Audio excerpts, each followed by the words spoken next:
ഇതിൽ ശ്രീ സണ്ണി ജോസഫിനെ അഭിനന്ദിക്കുന്നതിന് മുമ്പ് ആദ്യമായി കോൺഗ്രസ് ഹൈക്കമാൻഡിനെ അഭിനന്ദിക്കുക.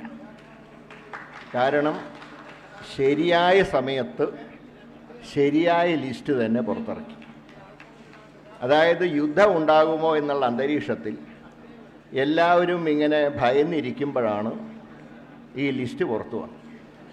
അതുകൊണ്ട് ബോംബ് പൊട്ടും എന്ന് വിചാരിച്ച സ്ഥാനത്ത് ഒരു പടക്കം പോലും പൊട്ടിയില്ല. അതുകൊണ്ട് അതാ ഞാൻ പറഞ്ഞത്, ശരിയായ സമയത്ത് ശരിയായ ലിസ്റ്റ് പുറത്തിറങ്ങി. രണ്ടാമത്, എനിക്ക് തോന്നി വിരുദ്ധ ചേരിയിൽ നിൽക്കുമ്പോഴും ചില ആളുകൾക്ക് ചില സമാനതകളുണ്ടാവും. ഞാൻ സണ്ണിയെയും ഗോവിന്ദൻ മാഷയെയും കുറിച്ചാണ് പറയാൻ ഉദ്ദേശിക്കുന്നത്. കാരണം ഗോവിന്ദൻ മാഷ് കണ്ണൂർ ജില്ലാ സെക്രട്ടറി ആയിരുന്നപ്പോൾ സണ്ണി ജോസഫ് DCC പ്രസിഡൻ്റായി. ഇപ്പോൾ ഗോവിന്ദൻ മാഷ് സംസ്ഥാന സെക്രട്ടറി ആയപ്പോൾ സണ്ണി ജോസഫ് KPCC പ്രസിഡൻ്റ്. അതാ ഞാൻ പറഞ്ഞ വിരുദ്ധ ചേരിയിൽ നിൽക്കുമ്പോഴും എല്ലാവരും ചിലർക്ക് ചില സമാനതകളുണ്ടാകും എന്ന് പറയാൻ കാരണം. ഏതായാലും സണ്ണിക്ക് ഞാൻ എല്ലാ ഭാവങ്ങളും നേടുന്നതോടൊപ്പം തന്നെ അടുത്ത നിയമസഭാ തെരഞ്ഞെടുപ്പിൽ വിജയിച്ചു വരുന്ന ഒരു മുഖ്യമന്ത്രിയെ സ്വീകരിക്കാനുള്ള ഭാഗ്യം കൂടെ അദ്ദേഹത്തിന് ഉണ്ടാവട്ടെ എന്ന് ആശംസിക്കുന്നു. പുതിയ വർക്കിംഗ് പ്രസിഡൻറ്റുമാർ വന്ന് നല്ല കാര്യമാണ്. ഒരു തലമുറ മാറ്റമാണ് ഞാൻ കാണുന്നത്. അത് വേണം, കുറേ കഴിയുമ്പോൾ മാറ്റങ്ങൾ ഉണ്ടാവണം. അല്ലാതെ സ്ഥിരം കണ്ടുമടുത്ത മുഖങ്ങൾ മാത്രം എപ്പോഴും കണ്ടുകൊണ്ടിരുന്നാൽ അതൊരു നല്ലൊരു ഏർപ്പാടല്ല. അത് അടുത്ത അസംബ്ലി ഇലക്ഷൻ അങ്ങനെ തന്നെ വേണമെന്നാണ് എൻ്റെ അഭിപ്രായം. ഞാനുൾപ്പെടെയുള്ളവരൊക്കെ മാറി നിന്ന് ഈ പുതിയ തലമുറയെ ജയിപ്പിക്കാൻ ഞങ്ങളൊക്കെ തയ്യാറാണ്. അത് ആമുഖമായിട്ട് പറയാം. ഈ നമ്മളിങ്ങനെ എപ്പോഴും ഒറ്റക്കെട്ടായി എന്ന് പറയണ്ട. കാരണം അത് കേൾക്കുമ്പോൾ ആൾക്കാർക്കൊരു സംശയം, ഒറ്റക്കെട്ടല്ലേ എന്ന് സംശയം. അങ്ങനെ വേണ്ട, നമ്മളത് പ്രവൃത്തിയിൽ കാണിച്ചു കൊടുക്കാം. എല്ലാവരും ഒറ്റക്കെട്ടായി നിന്ന് പ്രവൃത്തിയിൽ കാണിച്ചു കൊടുക്കുക. അല്ലാതെ എപ്പോഴും ഇങ്ങനെ പറഞ്ഞുകൊണ്ടിരിക്കേണ്ടതെന്നാണ് ഞാൻ പറയുന്നത്. പിന്നെ ഞാൻ പറഞ്ഞ പുതിയ വർക്കിംഗ് പ്രസിഡൻറ്റുമാർ 3 പേരും നല്ല മിടുക്കന്മാരാണ്.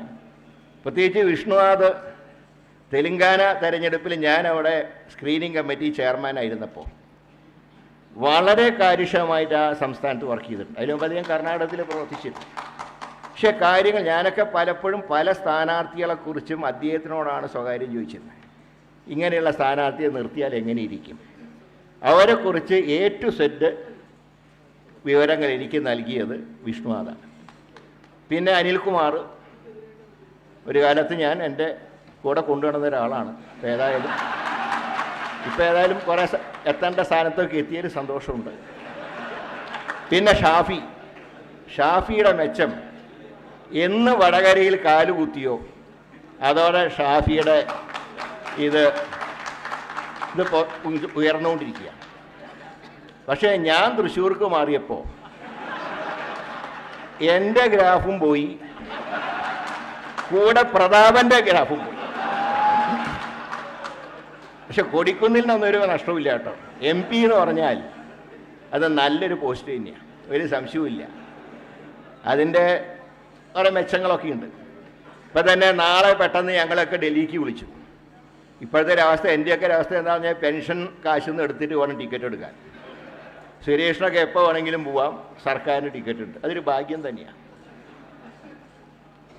അതുപോലെ തന്നെ മറ്റ് സിദ്ദീഖ് MLA ആണ്, അവർക്കൊന്നൊരു കുഴപ്പമില്ല. ഒക്കെ നല്ല രീതിയിൽ പ്രവർത്തിക്കാൻ കഴിയണം. അപ്പം നല്ലൊരു ടീമാണ്. ആ ടീം വർക്ക് നല്ല രീതിയിൽ മുന്നോട്ട് പോയാൽ, വോട്ടർ പട്ടികയിൽ ആളെ ചേർത്താൽ നല്ല റിസൾട്ട് നമുക്കുണ്ടാവും, സംശയമൊന്നും വേണ്ട. പിന്നെ സണ്ണി ജോസഫ്, ഞാൻ KPCC പ്രസിഡൻ്റ് ആയിരുന്നപ്പോഴാണ് സണ്ണിയെ DCC പ്രസിഡൻ്റാക്കി വയ്ക്കുന്നത്.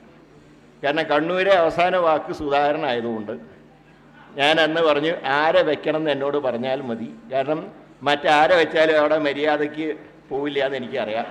അതുകൊണ്ട് സുധാകരനോട് ചോദിച്ചു ആരാ പറ്റിയ, എന്താ സണ്ണി തന്നെ, എന്നതാ സംശയം എന്താ, പ്രത്യേകിച്ച് എന്നോട് ചോദിക്കാണ്ടോ. നല്ല രീതിയിൽ അദ്ദേഹം പ്രവർത്തിച്ചു.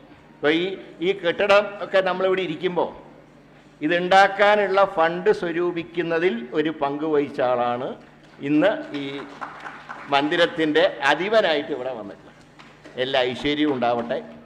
പിന്നെ അതോടൊപ്പം തന്നെ ഒരു കാര്യം കൂടെ അദ്ദേഹത്തിന് ഓർമ്മിപ്പിക്കുകയാണ്.